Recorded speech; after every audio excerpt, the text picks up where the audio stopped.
Good morning friends. शिक्षा वाटिका के current affair के सेशन में आप सभी का स्वागत है। आज है 10 अगस्त। आज करंट अफेयर के जितने सारे इंपॉर्टेंट क्वेश्चन बन पाएंगे वो सारे हम लोग इस क्लास में डिस्कस करेंगे, जो कि आपके आने वाले सभी प्रतियोगिता परीक्षाओं के लिए महत्वपूर्ण होंगे। तो चलिए शुरू करते हैं पहले क्वेश्चन के साथ। क्वेश्चन नंबर 1 है कि किस राज्य सरकार ने अगले शैक्षणिक वर्ष में 100% न्यू एजुकेशन पॉलिसी लागू करने की घोषणा की है? तो इसका राइट आंसर हो जाएगा option number C, Goa. Goa के द्वारा अगले शैक्षणिक वर्ष में 100% न्यू एजुकेशन पॉलिसी लागू करने की घोषणा की गई है। अब यहाँ पे आया है new education policy. New education policy 2020 की पॉलिसी है और किस समिति के सिफारिश पर यह पॉलिसी लाई गई है? तो ये याद रखेंगे, के कस्तूरीरंगन। के कस्तूरीरंगन समिति के सिफारिश पे ये न्यू एजुकेशन पॉलिसी लाई गई है। और इसका फॉर्मेट क्या होगा? तो 10+2 के स्थान पे इस पे 5+3+3+4, 10+2 के स्थान पे 5+3+3+4 फॉर्मेट को फॉलो किया जाएगा। और ये जो न्यू एजुकेशन पॉलिसी का उद्देश्य क्या होगा? तो शिक्षा की गुणवत्ता को उच्च करना इसका उद्देश्य है। यहाँ पे हम लोग देखेंगे कि न्यू एजुकेशन पॉलिसी के तहत 100% सकल नामांकन अनुपात करने का लक्ष्य क्या रखा गया है? तो 2030 रखा गया है न्यू एजुकेशन पॉलिसी के तहत 100% सकल नामांकन अनुपात। एक और क्वेश्चन यहाँ से हम लोग देखेंगे कि केंद्र सरकार और राज्य सरकार के द्वारा जीडीपी का कितना % शिक्षा में खर्च करने का लक्ष्य रखा गया है? तो ये हो जाएगा 6%। जीडीपी का 6% केंद्र सरकार और राज्य सरकार के द्वारा शिक्षा के क्षेत्र में खर्च करने का लक्ष्य रखा गया है। यहाँ पे एक क्वेश्चन आ रहा है कि जीएसटी संग्रहालय, तो हाल ही में जीएसटी संग्रहालय का उद्घाटन कहाँ किया गया है? तो गोवा के पणजी में किया गया है। और इसका नाम भी याद रखेंगे, इसका नाम है धरोहर। जीएसटी संग्रहालय का नाम क्या हो जाएगा? तो ये है धरोहर। यहाँ से इतनी चीजें हम लोग याद रखेंगे। चलिए अब नेक्स्ट क्वेश्चन देखते हैं, क्वेश्चन नंबर 2। क्वेश्चन नंबर 2 में बताना है कि हाल ही में कन्नन सुंदरम को किस देश की सरकार द्वारा night of the order of the merit award से सम्मानित किया गया है? तो इसका राइट आंसर हो जाएगा option number C, France. France के द्वारा कन्नन सुंदरम को knight of the order of the merit award से सम्मानित किया गया है। चलिए नेक्स्ट क्वेश्चन देखते हैं, क्वेश्चन नंबर 3। क्वेश्चन नंबर 3 में बताना है कि तिब्बती गुरु दलाई लामा को किस राज्य या केंद्र शासित प्रदेश के सर्वोच्च नागरिक सम्मान दीपाल आरएनजीएन डस्टन से सम्मानित किया गया है? दीपाल आरएनजीएन डस्टन जो है वो लद्दाख का सर्वोच्च नागरिक सम्मान है। तो ऑप्शन नंबर बी इसका राइट आंसर हो जाएगा। और इस सम्मान से दलाई लामा को मानवता की सेवा के क्षेत्र में उनके योगदान के लिए अवार्ड दिया गया है। यहाँ पे लद्दाख आया है, तो हम लोग लद्दाख से देखते हैं कि लद्दाख में जिलों की संख्या कितनी है? तो जिलों की संख्या 2 हो जाएगी, लेह और लद्दाख। इसके प्रेजेंट टाइम में उपराज्यपाल कौन है? तो आर.के. माथुर यहाँ अभी प्रेजेंट टाइम में उपराज्यपाल है। लद्दाख कब केंद्र शासित प्रदेश बना? तो 31 अक्टूबर 2019 को केंद्र शासित प्रदेश बनता है। एक और क्वेश्चन लद्दाख से बनता है कि लद्दाख भारत का एकमात्र ऐसा केंद्र शासित प्रदेश है जिसका 3 देश के साथ अंतर्राष्ट्रीय सीमा बनता है। और वो 3 देश कौन कौन से हो जाएंगे? पाकिस्तान, अफगानिस्तान और चीन। अब नेक्स्ट क्वेश्चन देखते हैं, क्वेश्चन नंबर 4। क्वेश्चन नंबर 4 है कि किस देश ने अपने दनूरी नामक चंद्रयान मिशन को लॉन्च किया है? बताना है कि किस देश के द्वारा चंद्रयान मिशन दनूरी को लॉन्च किया गया है? तो इसका राइट आंसर हो जाएगा ऑप्शन नंबर बी, दक्षिण कोरिया। दक्षिण कोरिया के द्वारा दनूरी नामक चंद्रयान मिशन को लॉन्च किया गया है और ये दक्षिण कोरिया का पहला चंद्रयान मिशन है। दनूरी आया है, तो दनूरी का अर्थ क्या हो जाएगा? तो दनूरी का अर्थ होता है मून और एंजॉय। दनूरी का अर्थ हो जाएगा मून और एंजॉय। अब यहाँ पे हम लोग देखेंगे कि चंद्रयान मिशन जो है, ये दनूरी नामक चंद्रयान मिशन है, ये क्या काम करेगा? तो ये भविष्य में इंसान के लिए सही लैंडिंग साइट खोजेगा और चंद्रमा पर सबसे ठंडे और अंधेरे वाले इलाकों की स्टडी करना इसका मुख्य उद्देश्य है। और हम लोग देखते हैं कि दनूरी नामक जो चंद्रयान मिशन है उसे किसके द्वारा लॉन्च किया गया है, तो फाल्कन 9 नामक रॉकेट के द्वारा इसे लॉन्च किया गया है। और फाल्कन 9 जो है वो स्पेस एक्स कंपनी की रॉकेट है। फाल्कन 9 से एक और क्वेश्चन बनता है कि अभी तक किस रॉकेट के द्वारा सबसे ज्यादा सैटेलाइट भेजे गए हैं, तो 143 सैटेलाइट भेजा गया है फाल्कन 9 रॉकेट से। ये भी क्वेश्चन याद रखेंगे। अब चंद्रमा आया है तो हम लोग यहाँ से देखेंगे कि चंद्रमा पे सबसे पहले किसने अपना कदम रखा, ये क्वेश्चन हमेशा पूछा जाता है। तो अपोलो 11 हम लोग याद रखेंगे। अपोलो 11 के तहत नील आर्मस्ट्रॉन्ग, बज एल्ड्रिन और माइकल कॉलिंस 3 लोगों का मानव युक्त चंद्रमा मिशन था। ये मिशन कब गया था, तो 16 जुलाई 1969। ये याद रखेंगे। किससे गया था, तो अपोलो 11 अंतरिक्ष यान। ये भी क्वेश्चन याद रखेंगे। अब यहाँ पे चंद्रमा आया है तो चंद्रमा से हम लोग कुछ और क्वेश्चन देख सकते हैं, जैसे आर्टेमिस फर्स्ट मिशन, ये नासा का मिशन है, चंद्रमा मिशन है। और एक केप स्टोन अंतरिक्ष यान भी क्वेश्चन पूछा जाता है, केप स्टोन अंतरिक्ष यान, तो ये भी नासा का है, जो कि स्पेस स्टेशन के लिए सही लोकेशन ढूंढने का ये काम करेगा। चलिए नेक्स्ट क्वेश्चन देखते हैं, क्वेश्चन नंबर 5।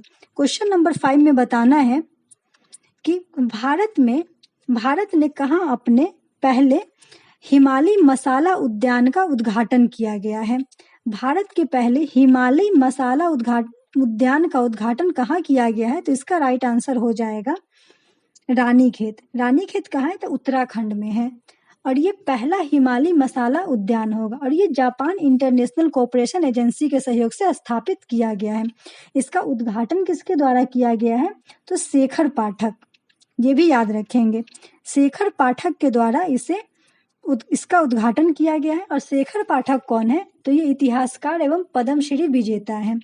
और ये हिमालय जो मसाला उद्यान है तो इसमें कौन कौन से मसाले मिलेंगे, तो इसमें कश्मीरी जो केसर होते हैं, तेजपात, तिमुड़ और वन हींग जैसे प्रमुख हिमालय की जो मसाले की प्रजातियां होती है वो यहाँ पे मिलेगी। अब यहाँ पे एक ऑप्शन आ रहा है पूर्णिया, तो हम लोग यहाँ से याद रखेंगे पूर्णिया में भारत का पहला इथेनॉल संयंत्र भारत का पहला इथेनॉल संयंत्र कहाँ स्थापित किया गया, तो ये पूर्णिया में स्थापित किया गया। और लेह है, लेह से देखते हैं तो लेह हो जाएगा कार्बन न्यूट्रल हवाई अड्डा सबसे पहले कहाँ विकसित किया गया है, तो ये लेह में विकसित किया गया है। कुनरिया, तो कुनरिया से हम लोग देखेंगे कि भारत का पहला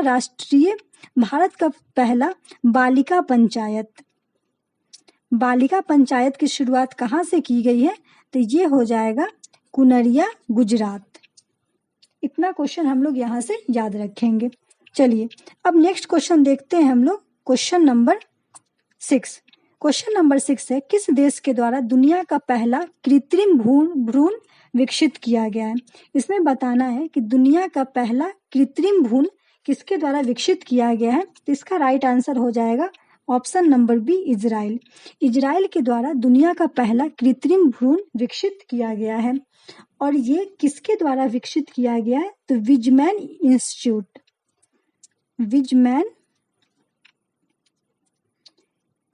इंस्टीट्यूट के द्वारा ये विकसित किया गया है। और इसमें हम लोग देखते हैं कि ये कृत्रिम भ्रूण है। और कृत्रिम भ्रूण में क्या होगा, इसमें फर्टाइल एग और स्पर्म के बिना ही ये भ्रूण तैयार किया गया है। चूहे के स्टेम सेल से ये भ्रूण विकसित किया गया है। अब यहाँ पे इजराइल आया है तो इजराइल की संसद का क्या नाम है, तो इजराइल की संसद हो जाएगी नेसेट। इजराइल की संसद को कहते हैं नेसेट। यहाँ इजराइल की राजधानी क्या हो जाएगी, तो इजराइल की राजधानी हो जाएगी यरूशलेम। यहाँ की मुद्रा हो जाएगी शेकेल। और यहाँ के पीएम हाल ही में चुने गए हैं येर लैपिड और प्रेसिडेंट इसाक हर्जोग। यहाँ से इतनी चीजें याद रखेंगे। चलिए नेक्स्ट क्वेश्चन देखते हैं, क्वेश्चन नंबर 7। क्वेश्चन नंबर 7 में बताना है कि किस मंत्री ने नीति आयोग की संचालन परिषद की 7वीं बैठक की अध्यक्षता की है, तो इसका राइट आंसर हो जाएगा option number B, Narendra Modi. Narendra Modi के द्वारा नीति आयोग की संचालन परिषद की 7वीं बैठक की अध्यक्षता की गई है। अब यहाँ पे नीति आयोग आया है तो नीति आयोग की स्थापना कब होती है, तो 1 जनवरी 2015, 1 जनवरी 2015 को नीति आयोग की स्थापना होती है और नीति आयोग की स्थापना योजना आयोग की जगह पे किया जाता है। नीति आयोग के अध्यक्ष कौन होते हैं? तो नीति आयोग के अध्यक्ष होते हैं प्रधानमंत्री, ये भी याद रखेंगे। प्रेजेंट टाइम में नीति आयोग के उपाध्यक्ष कौन है? तो सुमन बेरी। सुमन बेरी नीति आयोग के उपाध्यक्ष हो जाएंगे। और सीईओ कौन है? तो सीईओ हो जाएंगे परमेश्वरम अय्यर। सीईओ है परमेश्वरम अय्यर। यहाँ से एक और क्वेश्चन पूछा जाता है कि नीति आयोग के पहले उपाध्यक्ष कौन थे? तो नीति आयोग के पहले उपाध्यक्ष हो जाएंगे अरविंद पंडगिया और पहले सीईओ हो जाएंगे सिंधु श्री खुल्लर। चलिए नेक्स्ट क्वेश्चन देखते हैं हम लोग, क्वेश्चन नंबर 8। क्वेश्चन नंबर 8 में बताना है कि अगस्त 2022 में आसियान में भारत मंत्री स्तरीय बैठक का आयोजन कहाँ किया गया है? तो इसका राइट आंसर हो जाएगा ऑप्शन नंबर बी, कंबोडिया।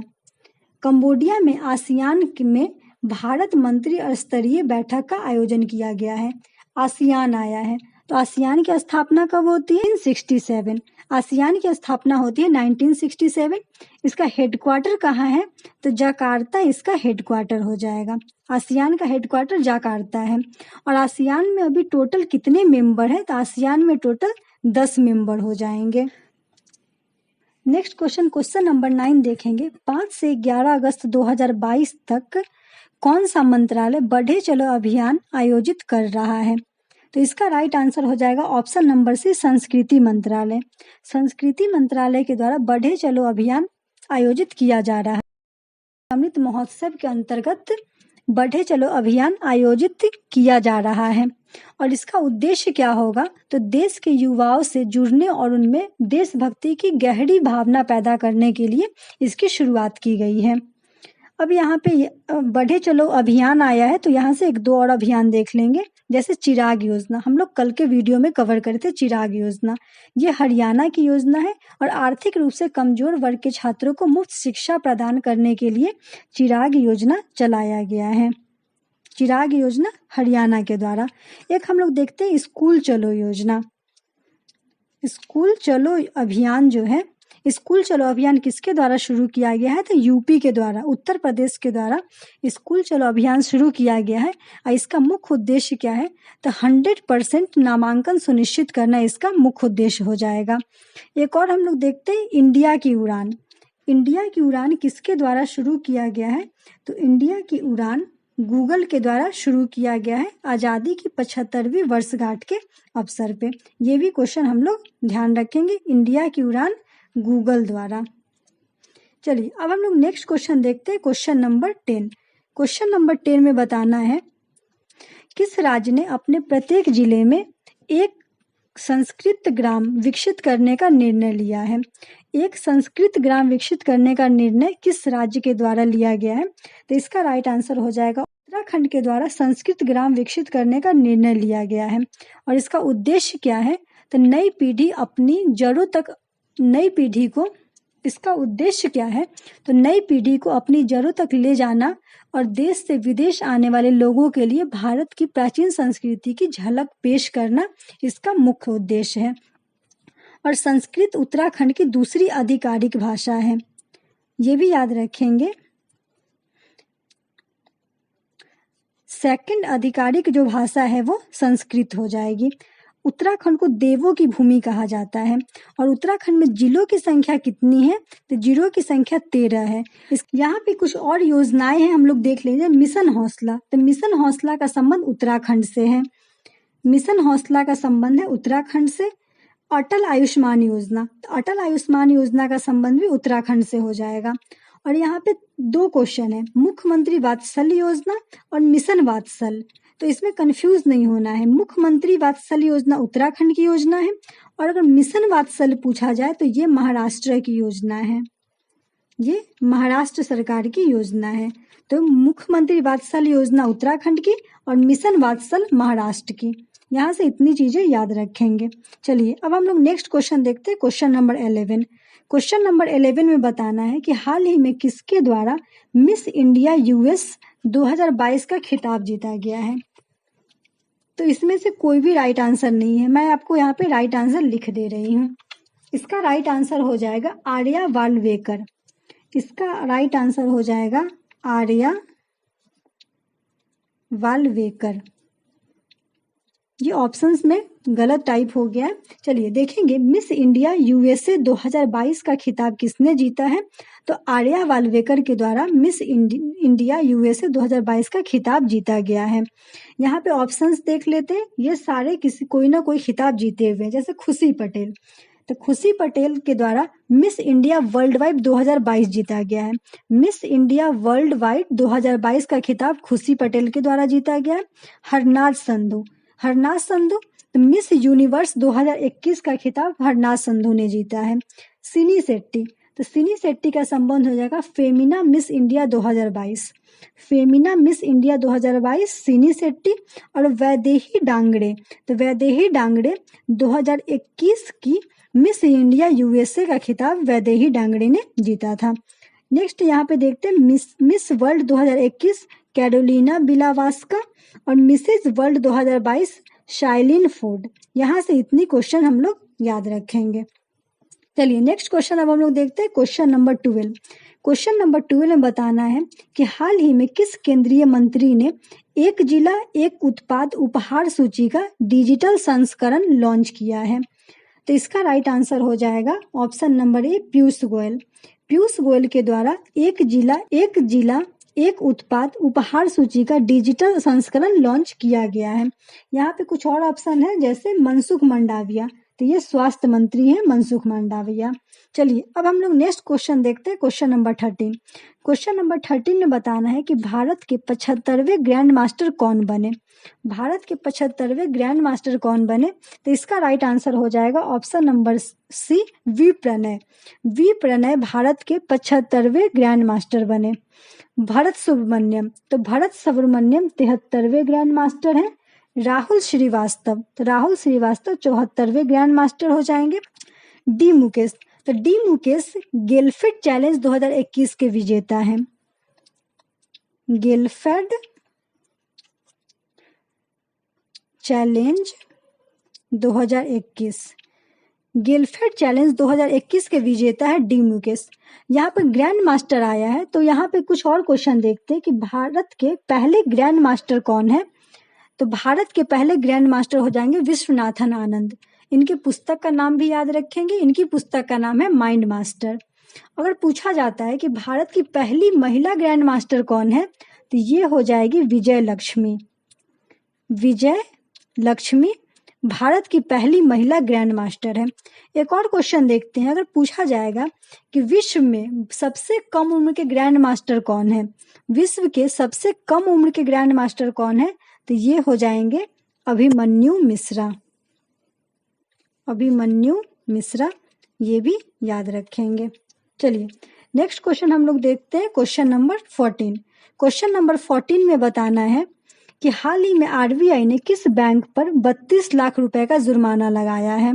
तो इसका राइट आंसर हो जाएगा option number B Indian bank. RBI के द्वारा 32 लाख रुपए का जुर्माना इंडियन बैंक पे लगाया गया है। यहाँ पे आरबीआई आया है, तो रिजर्व बैंक ऑफ इंडिया। इसकी स्थापना कब होती है, तो इसकी स्थापना होती है 1 अप्रैल 1935।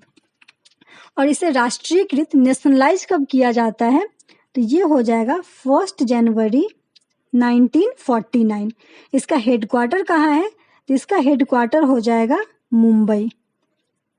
आरबीआई का हेडक्वार्टर हो जाएगा मुंबई। और आरबीआई की स्थापना किस एक्ट के द्वारा किया गया था पूछा जाएगा, तो एक्ट 1934 याद रखेंगे।